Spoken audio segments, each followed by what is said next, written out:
So Veo. Hi, Nick. European AIRA product guy, manager, right? It is, yeah.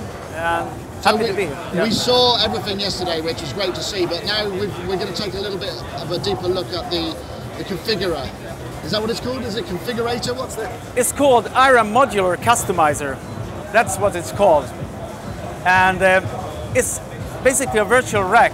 As you can see, we have 6 slots in total. And now we have up the Mora, which we actually have as a hardware here. Yeah.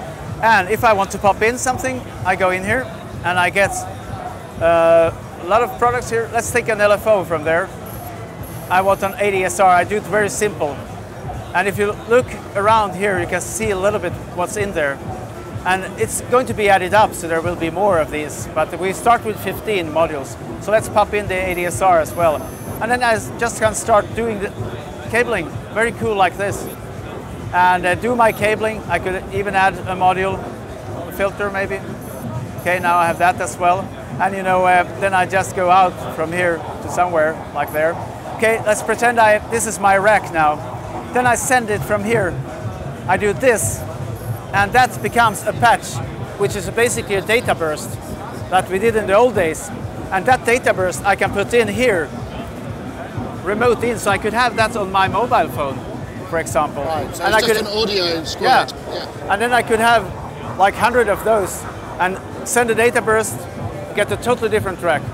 Next one, totally different track. So that means that there must be spare DSP capacity inside each of those effects models. So how much extra stuff can you run per module? That I don't know, unfortunately. We will see that by time, how much they actually can put in there. But it's quite so exciting. This might be some sort of guide. I mean, there's basically 5 additional slots that you can put in. Yeah, so you have like in total you can use 6 of them. But how complex these can be, I can't say. But this is already exciting to have a small modular system already inside. So does that mean you can kind of split the CV and the gate in and virtually from within, and then run that signal into the virtual modules via the front panel physical connections, right? Yes, and then also we have to remember that it's also an 96 kilohertz 24-bit audio interface, so we can also send signals to the DAW. For processing? Yeah.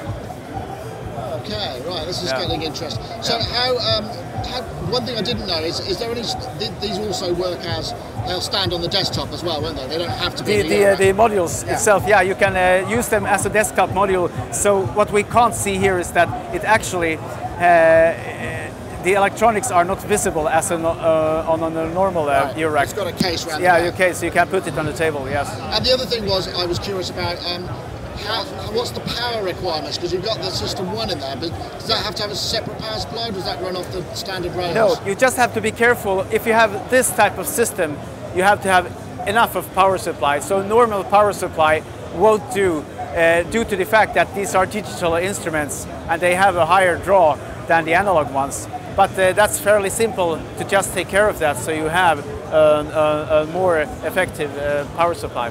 Right. So, could you just give me the price again of the modules? Yeah. Because that's the one thing I don't think I picked up yesterday.